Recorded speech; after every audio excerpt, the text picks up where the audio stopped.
All righty, crowd. Opening statements. Volta, go ahead. All right. You already know Volta invented the first battery, and he discovered methane and turned it into fuel. And AMT created the internal combustion engine basis. But did you know that the battery is vital to the United States economy, projected to gross at least $139 billion this year in single-use batteries alone, which is like AA's and AAA's. Benedict Arnold was an American military officer who served as a general during the American Revolution.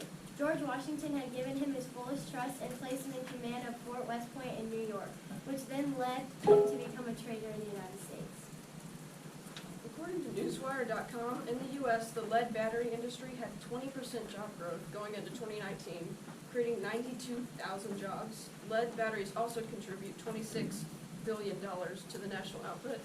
They also have a 99% recycling rate, creating additional jobs in the green energy industry, improving 4.5 million tons of greenhouse emissions. According to MountVernon.org, Arnold was the focus of hostility from multiple officers in the Continental Army.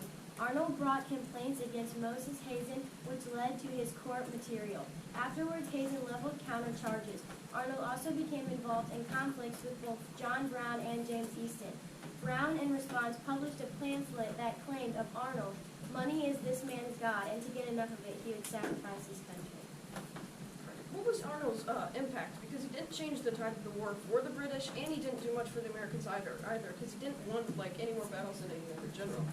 But, he did give West Point to the British, so what if he didn't do that? Don't you think things may have been different? No, we won.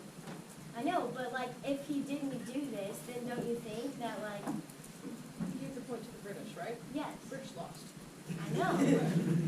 But what I'm saying is he didn't, he also went against Washington's trust, and he went to the other side, which then they didn't even want him anymore.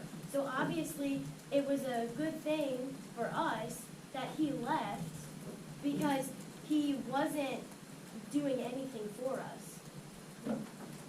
All right, according to status.com, in 2019, it's estimated there were 276 million vehicles operating in the U.S. If you don't know, vehicles use car batteries.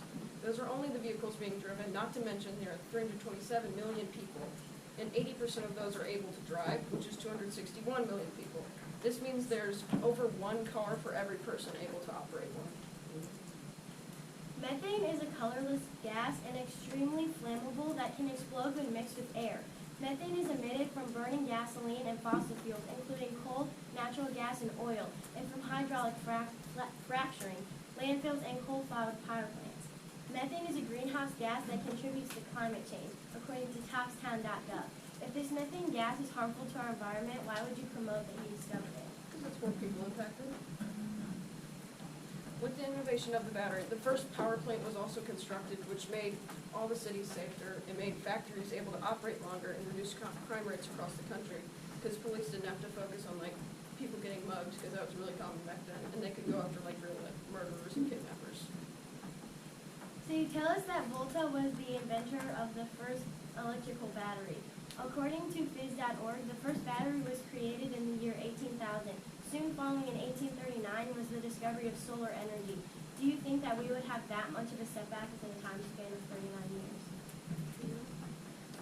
Without the discovery of methane and air combustion, the internal combustion engine would not have been invented for years and put transportation back decades.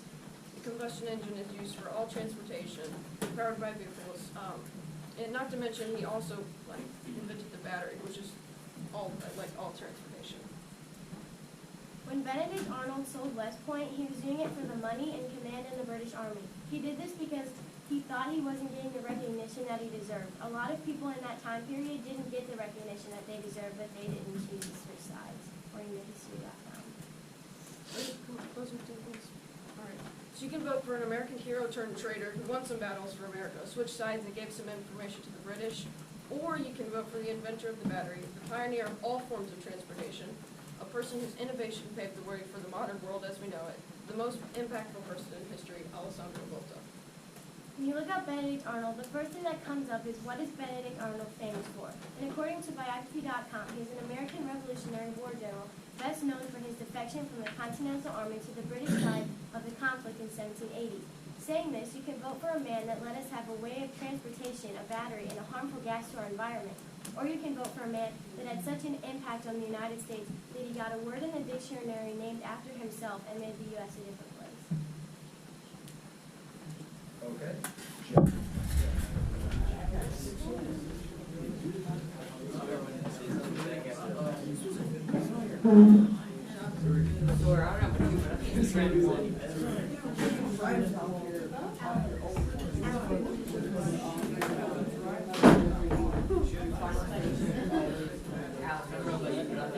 Honestly, I don't